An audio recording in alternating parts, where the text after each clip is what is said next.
This is our scary music.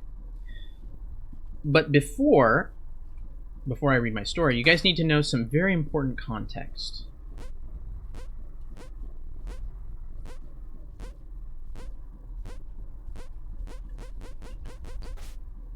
Iceworm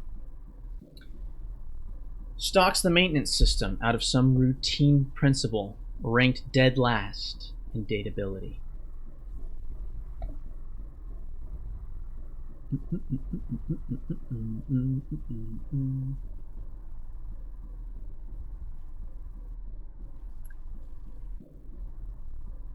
I am thinking about picking up Death State. I haven't picked it up yet, Horde of Tribbles, but I want to. And Dietrich, I've never seen American Werewolf in London, but it's kind of on my list. Oh yeah, we're nerding out hardcore.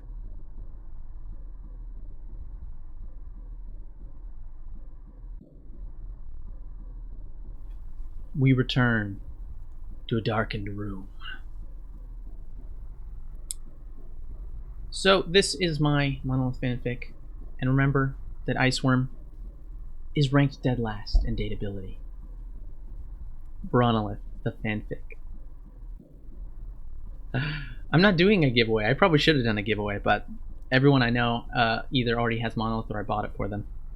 If anyone wants Monolith in chat, how many people do we have here? 9 people? If anyone doesn't have it and they want it, you can just send me a message on Discord and I'll buy it for you. Except the sale probably ends in a few minutes, so I take that back. I'll buy it for you at some point. Okay, I'm putting my serious face on, my my Monolith fanfiction face. This one will be a little bit different.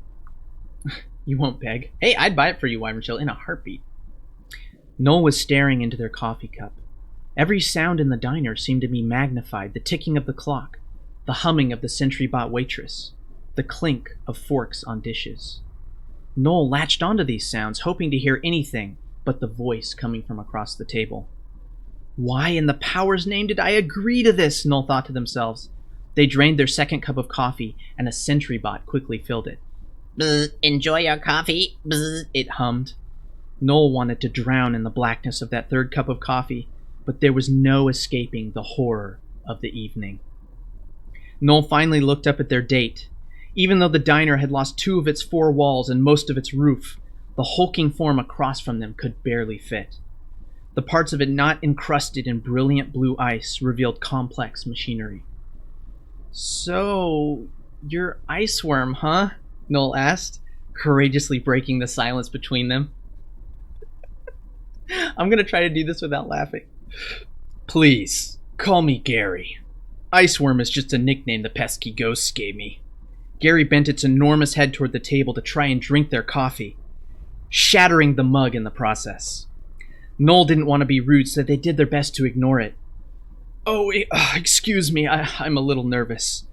The sentry bot floated back over to their table and swept the crushed coffee mug into a dustpan. I think we should start by addressing our history. History? What history? Noel asked, somewhat alarmed. Oh, what I mean is, well, we fought each other quite a few times, and, I think we should, Noel started to interrupt, but Gary kept going. No, please, let me finish. We fought each other quite a few times, and, well, I don't hold anything against you, Noel. I understand why you're trying to get further into the facility, and surely you understand why I try and stop you. Gary's voice was quite soft for being a giant, snake-like maintenance mech. Yes, I understand, Noel said from behind their coffee cup. Whoops, hang on. Yes, I understand, Noel said from behind their coffee cup. Good. I knew we understood each other. It's not personal, it's programming. Gary's large tail swept across the floor, flipping over a table and knocking a sentry-bot waitress across the room. There was much crashing and angry buzzing. Terribly sorry, I can pay scrap for that. Noel was getting more uncomfortable by the moment. The reason I asked to meet you here at the diner is, well, I like your style, Noel. You're such a curious little ship. I wanted to get to know you a little better. Gary brought its face down closer to Noel, so close they could hear the whirring of the ice worm's inner machinery. It gently tapped its tail on the floor as it waited for Noel's response. Noel felt fear clawing inside of them. They had to stay calm if they wanted to get out of this alive. Thanks, Gary, Noel started. I've noticed that the maintenance system is certainly, well-maintenanced? The comment made the mech start whirring even louder, and its eyes flashed a subtle shade of pink. Was it blushing? That's so very kind of you to say. I don't think anyone has admired my work in ages. I don't think I've spoken to anyone in ages, for that matter. There are the fish, but simple cleaning bots aren't much for conversation. And the ghosts will sometimes talk to me, but they also get ectoplasm all over and usually just call me names. Gary's eyes went from pink back to blue. In spite of everything, Noel felt a strange pity for the mech. Maybe it was just lonely and misunderstood and not a monster at all. I'll make sure to tell the ghosts Gary sent me on my next run, Noel said, trying to cheer it up, unable to resist their better nature. The iceworm started laughing, or at least what Noel interpreted as laughter. Its eyes were now pink again, and it was making a very loud ka-chunk, ka-chunk, ka-chunk, rocking its head back and forth and twisting its tail. You're a funny little ship, Gary bellowed, confirming Noel's laughter hypothesis. The mech was laughing so hard it didn't notice the blast core floating by the table. Gary's tail flicked into the air once more and slapped the blast core right in the living bomb's face. The explosion rocked the dilapidated diner.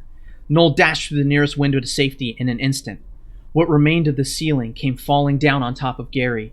Noel saw an out, an escape from this horrible date, and decided to take it. Goodbye, Gary. I'm sorry, but I just remembered I have this thing that I need to go to. The iceworm was still writhing beneath the rubble. No, wait, I was having so much fun, Gary shouted. But when Gary finally emerged from the rubble, Noel was gone. How could they leave like that? The only thing left was Noel's empty coffee cup. Gary stared at it for a long time, as if some internal struggle were taking place. The iceworm raised its tail and brought it down on Noel's coffee cup, smashing it to dust. The maintenance mech then vaulted into the sky, flying back towards the facility and its never-ending maintenance job, ironically leaving an enormous mess behind. As it flew, ice crystals fell from its massive frame, flickering as they caught the light from the setting sun on their way down. Gary's eyes were back to blue, and the loud ka-chunk, ka-chunk, ka-chunk from earlier was heard echoing over the ruined landscape. Except it wasn't laughter. This time, it was the sound of an iceworm crying.